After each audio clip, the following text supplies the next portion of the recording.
La première église baptiste haïtienne, Macédoine, sur la route de Boget Road, au 340 à River Edge, dans l'État de New Jersey, est maintenant dans l'air. Le Seigneur, l'Alpha et l'Oméga, celui qui est, qui était et qui vient, le Tout-Puissant, a ordonné l'apôtre Jean ainsi disant: ne crains point, et que donc les choses que tu as vues, et celles qui sont, et celles qui doivent arriver après elles. Sachant que les celles qui sont, la présence de l'Église dans le monde, va bientôt céder la place au futur, aux choses qui doivent arriver bientôt. Nous nous empressons d'utiliser tous les moyens dignes, utiles et nécessaires en vue d'avertir cette génération du jugement imminent de Dieu. Comme l'apôtre Paul en a chargé Timothée, disant: je t'en conjure, devant Dieu et devant Jésus-Christ, qui doit juger les vivants et les morts, et au nom de son apparition et de son royaume, prêche la parole, insiste en toute occasion, favorable ou non, reprend, censure, exhorte avec toute douceur et en instruisant. Adorons le Seigneur.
Prions le Seigneur.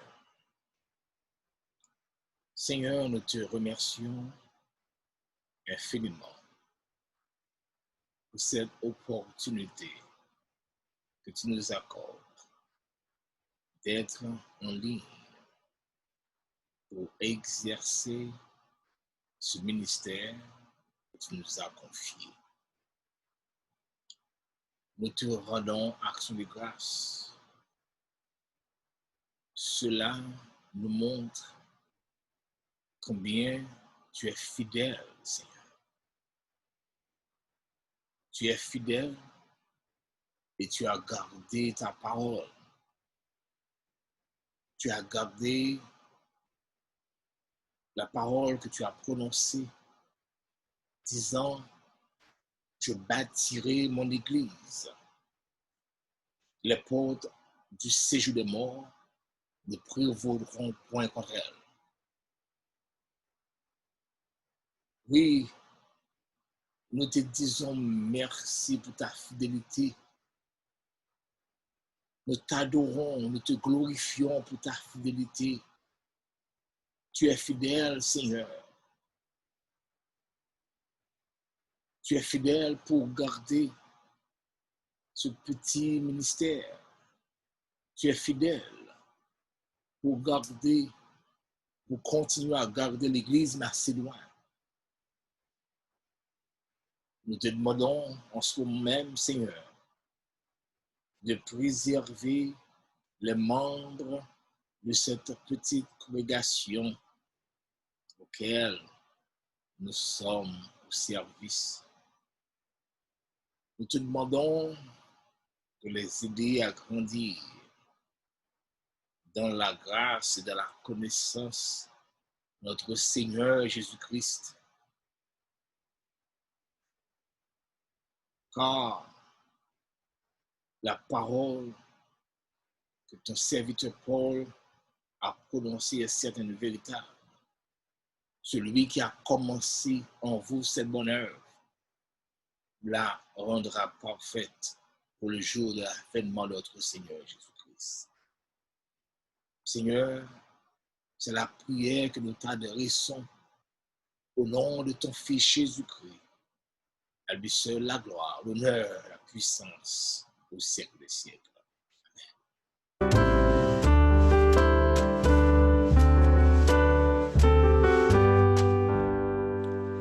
Je l'ai trouvé, le bonheur ineffable.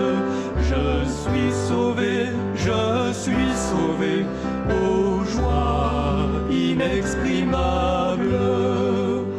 Tous mes péchés sont effacés, le sang de Christ me lave. Les jours des larmes sont passés, je ne suis plus esclave. Oh quel bonheur d'avoir Jésus pour maître, oh mon sauveur, mon seul sauveur, à toi seul je veux être.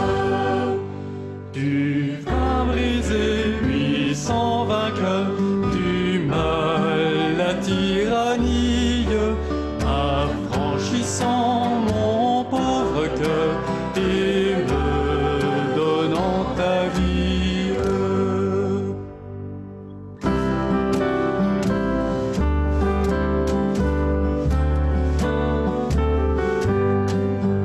Dans ton amour, tu m'as cherché, errant bien loin du Père.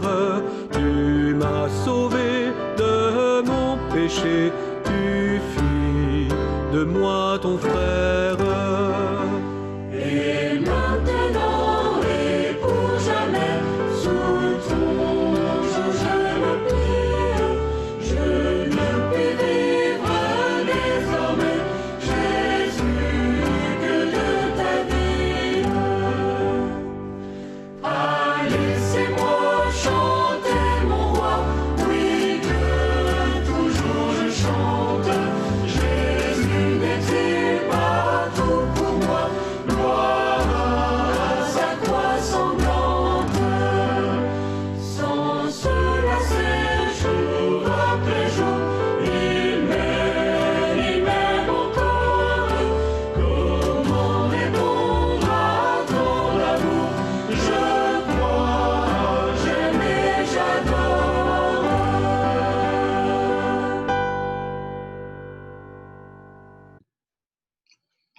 Seigneur, nous te remercions infiniment pour cette grâce spéciale que tu nous accordes d'être en ligne ce soir pour prêcher ton évangile. Nous te prions de nous appeler de ta puissance, de la puissance de cet esprit, que nous puissions déclarer ta parole avec hardiesse et persuasion, et que nous puissions parler non de notre part, mais de ta part. C'est la prière que nous t'adressons dans le nom de ton Fils Jésus-Christ, qui vit, qui règne au siècle des siècles. Amen. Les prophéties bibliques ne prédisent pas que le monde serait graduellement progressé vers un paradis. Au contraire, elles voient un monde déchiré par l'iniquité, la guerre, par la famine et la peste, à un niveau que seulement Dieu peut terminer si la race humaine doit survivre. Paul, dans l'une des épîtres pastorales adressées à Timothée, présente certaines caractéristiques du dernier temps. Il dit, « Sache que dans les derniers jours, il y aura des temps difficiles, car les hommes seront égoïstes, amis de l'argent, fanfarons, hautains, blasphémateurs, rebelles à leurs parents, ingrats, irréligieux, insensibles, déloyaux. » Et la liste continue. Quand vous observez la situation actuelle du monde, qu'en déduisez-vous? Il est clair que ces caractéristiques décrivent le temps que nous vivons et que la conjoncture actuelle sur le plan économique, politique, social marque les signes du dernier temps. Je peux même dire sur le plan religieux. La conjoncture actuelle du monde constitue un signe avant-coureur du retour de Jésus-Christ parce qu'elle suscite la peur sur la propagation des rumeurs. La peur. Quand on a peur, on perd le contrôle de soi. On se retire, on s'aliène sur le point qu'on arrive à perdre sa propre liberté. En effet, la peur a son origine dans Genèse 3, avec la chute de la race humaine. Mais l'Éternel Dieu appela l'homme et lui dit, « Où es-tu? » Il répondit, « J'ai entendu ta voix dans le jardin et j'ai eu peur parce que je suis nu et je me suis caché. » Ainsi, la peur est devenue entre les mains du malin un instrument de contrôle. Le plus souvent, l'adversaire, le diable, paralyse par la peur pour dominer. Pour cette raison, l'expression « n'aie pas peur » apparaît à plusieurs reprises, apparaît plusieurs fois dans la Bible. C'est l'ordonnance la plus, oui, c'est l'ordonnance la plus répétée dans la Bible. En fait, il a été dit qu'il y a 365 ne craignez pas dans la Bible. Un pour chaque jour de l'année. Cela demande ceci, cette déclaration demande bien sûr certaines vérifications. Cependant, il est évident que Dieu ne veut pas que nous passions une seule journée sans entendre sa parole de réconfort, ne crains pas.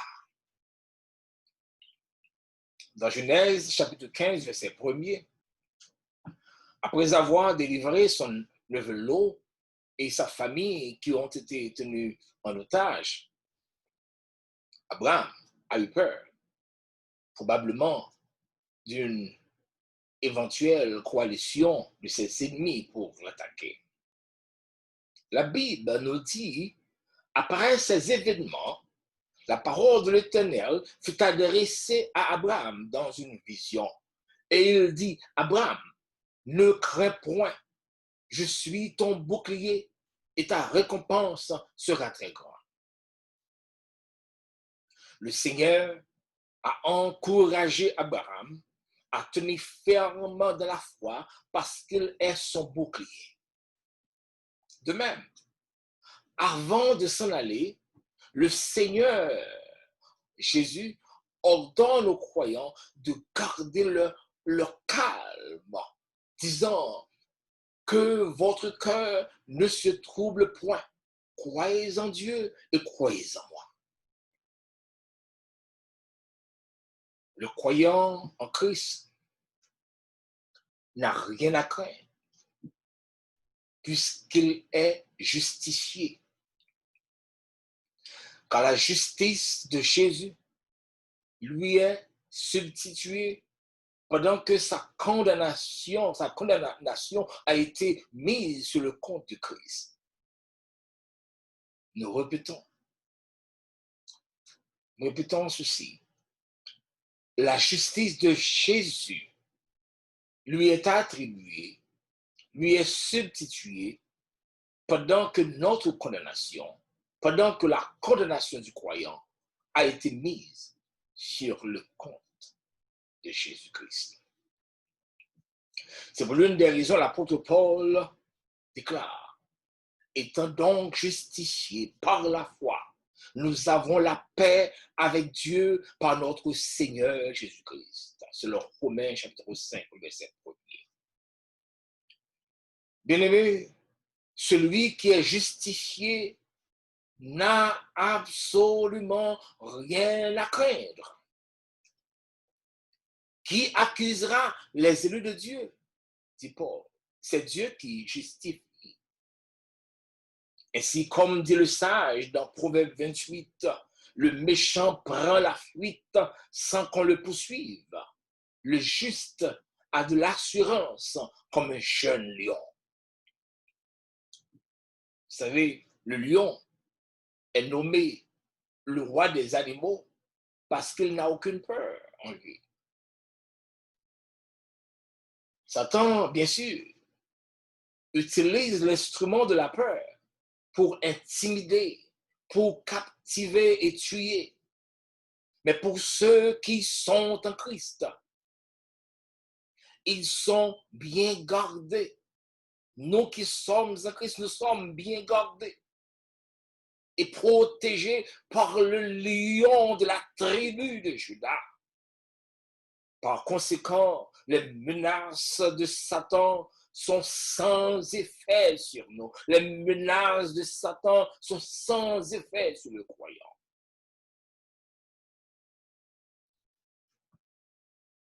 La peur entraîne également l'isolement. Adam a répondu à Dieu, j'ai eu peur parce que je suis nu.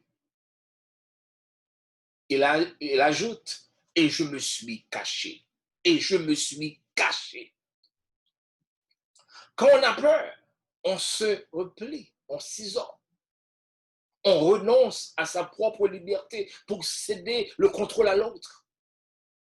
Satan, le diable, essaie toujours d'oppresser le croyant pour le forcer de lui céder la place, de Christ, bien sûr, dans sa vie. Il tente toujours de le jeter dans l'anxiété et le découragement pour l'empêcher de remplir sa mission dans le monde en tant que témoin de Christ. Cette mission peut être vue sous deux aspects. Oui, quelle est donc la mission du croyant? Et nous disons que la mission du croyant peut être vue sous deux aspects. Le premier aspect de la mission du croyant concerne la gloire de Dieu. C'est l'aspect le plus important. Glorifier Dieu. C'est pour cette raison que l'Église est dans le monde, pour la gloire de Dieu. Ainsi déclare l'apôtre Paul, en lui, c'est-à-dire en Christ, Dieu nous a élus avant la fondation du monde pour que nous soyons saints et irrépréhensibles devant lui. Nous ayant prédestinés dans son amour à être ses enfants d'adoption par Jésus-Christ selon le bon plaisir de sa volonté, à la louange de sa gloire, à la louange de la gloire de sa grâce qu'il nous a accordée en son bien-aimé, à savoir Jésus-Christ. Et il continue. En lui, nous sommes aussi devenus héritiers, afin que nous servions à la louange de sa gloire. Le but précis de l'Église dans le monde, c'est de servir à la louange de la gloire de Dieu. Je m'en vais au second aspect de la mission du croyant. Le second aspect de sa mission concerne le mandat de la réconciliation. Paul déclare, et tout cela vient de Dieu, qui nous a réconciliés avec lui par Christ et qui nous a donné le ministère de la réconciliation. Le ministère de la réconciliation. Car Dieu était en Christ, réconciliant le monde avec lui-même, en n'imputant point aux hommes leurs offenses. Et il a mis en nous la parole de la réconciliation. Nous faisons donc les fonctions d'ambassadeurs pour Christ, comme si Dieu exhortait par nous. De Corinthiens 5, verset 18 à 20. En tant qu'ambassadeur de Christ dans le monde, l'Église ne peut s'isoler ou se retirer. Je le répète. En tant qu'ambassadeur de Christ dans le monde, l'Église ne peut s'isoler ou se retirer de la scène. L'Église doit être active pour assaisonner le monde en bon temps comme en mauvais temps. Matthieu 5, le verset 13. L'Église continuera à remplir son mandat dans le monde par la compassion, selon Jean 13, verset 35. Et l'évangélisation, selon Matthieu 28, le verset 19. Le Seigneur nous dit, allez faites de toutes les nations des disciples, les baptisant au nom du Père, du Fils et du Saint-Esprit. Ces deux choses, la compassion et l'évangélisation, constituent la priorité de l'Église dans le monde. C'est notre priorité. Quel est donc le véritable problème du monde actuellement? Le véritable problème du monde actuel n'est pas une épidémie de grippe. C'est une épidémie de peur. C'est une épidémie de peur.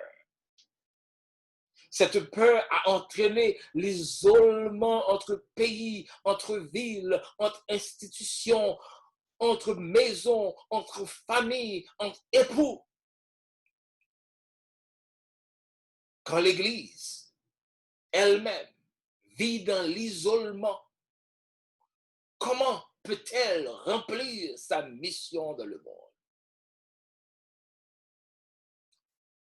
Cette situation actuelle du monde montre clairement que nous approchons du règne de l'Antichrist et que l'enlèvement de l'Église est proche.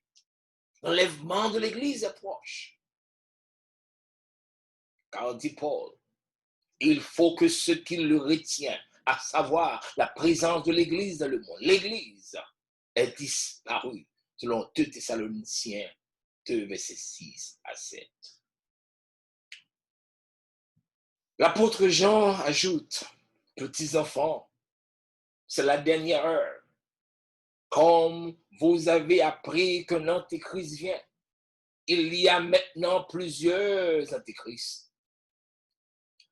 Par là, nous connaissons que c'est la dernière heure, selon 1 Jean 2, verset 18.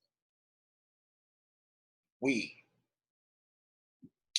En plus de la peur, autre chose confirme l'état critique de l'heure actuelle est la propagation des rumeurs à travers les médias. Rumeurs. Rumeurs, d'abord, les rumeurs modifient d'abord l'attitude. La propagation des rumeurs modifie d'abord l'attitude. Le média aide à changer la pensée, les croyances et la façon de vivre même de la société. Et l'un des moyens utilisés pour cette fin est par des rumeurs. Les rumeurs ne sont pas souvent des mensonges, mais une histoire ou un rapport en cours de diffusion d'une vérité incertaine ou douteuse.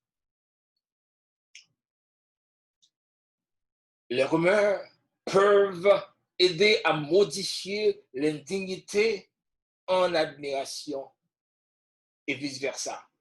Admiration en indignité. Concernant des rumeurs, le Seigneur nous exhorte de ne pas nous laisser tromper ni troubler. Il nous exhorte à ne pas nous laisser tromper ni troubler. Disons dans Matthieu chapitre 24, verset 3 à 6. Comme il était assis sur le mont des Oliviers, ses disciples s'approchèrent, le prirent à part et lui demandaient, dis-nous, quand cela se produira-t-il et quel signe annoncera la venue et la fin du monde? Jésus de répondre, faites bien attention que personne ne vous induise en erreur. Car plusieurs viendront sous mon nom, disant, je suis le Messie, et ils tromperont beaucoup de gens.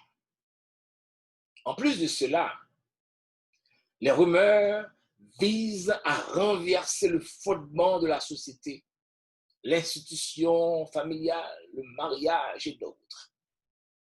Vous voyez, c'est ce qui arrive dans le monde actuellement. En vue, non seulement, en fait, je veux dire, en vue d'un changement total. En fait, les rumeurs entraînent les gens à accepter le nouveau ordre mondial. Il est clair que l'Antéchrist, sous le couvert ou le déguisement du Messie, fera tout son possible pour se faire accepter avant de montrer son vrai visage d'Antichrist. Je veux dire, l'Antéchrist, celui qui vient avant le Christ, il va se présenter sous le déguisement, sous le couvert de Christ, sous le couvert du Messie. Il fera tout son possible pour se faire accepter. Et après cela, il va montrer son vrai visage d'Antichrist. Mes frères et sœurs, il est évident que les grippes saisonnières ont causé la mort à beaucoup plus de gens en Europe, comme aux États-Unis, qu'on a causé ce qu'on appelle le COVID-19. Pourquoi donc cette grande panique du virus? Le média, avec ses rumeurs, en est responsable. Cependant, le prince de ce monde est derrière tout cela.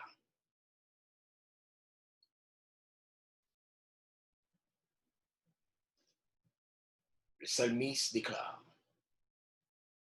quand les fondements sont renversés, les justes, que feront-ils? Quand les fondements sont renversés, les justes, que feront-ils? Cette question est adressée à l'Église d'aujourd'hui. Cette question est adressée aux témoins de Christ dans le monde aujourd'hui. Cette question vous est adressée aujourd'hui. Quand les fondements sont renversés, l'Église, que feras-tu?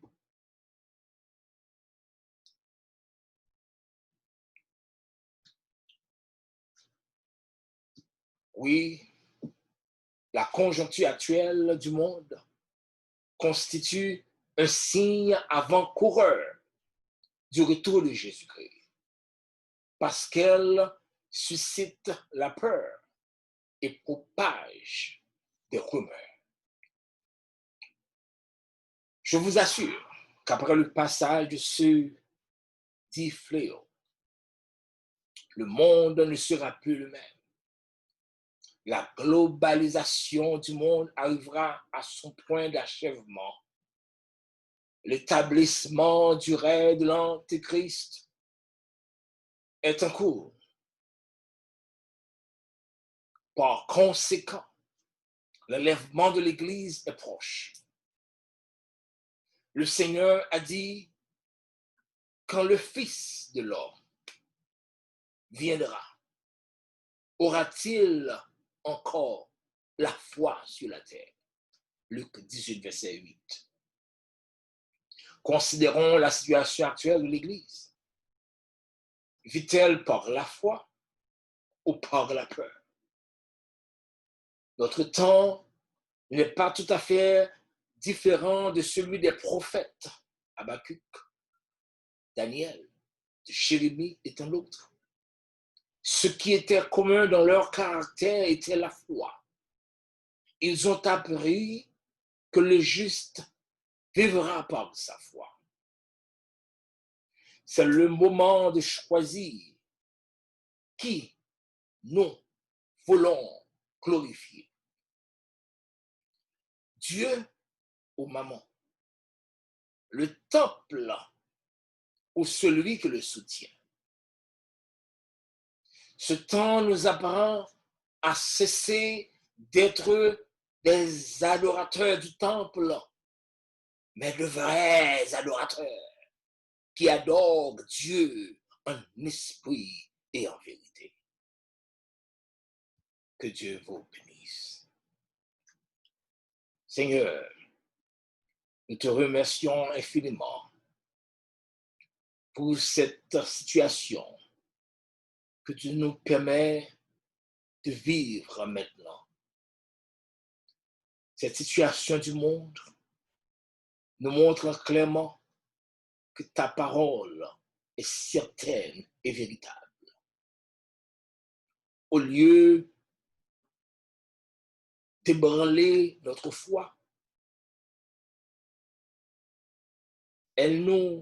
cette situation nous apporte à te faire confiance, à voir combien tu es fidèle, combien ta parole certaine, efficace.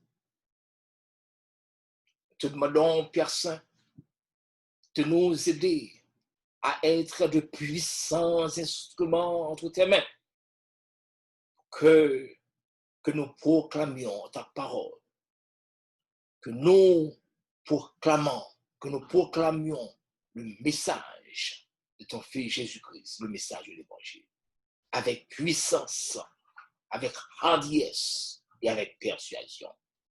C'est la prière que nous t'adressons dans le nom de ton Fils Jésus-Christ qui vit et règne au siècle des siècles. Amen. Adorons le Seigneur.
Recevons la grâce, l'amour, Dieu le Père, la douce communion intime cet esprit, soit et demeure dans le cœur de chacun de nous, et nous apporte à grandir en communion fraternelle, à marcher de victoire en victoire, sur toute la puissance de l'ennemi, jusqu'au retour glorieux de notre Seigneur et Sauveur Jésus-Christ.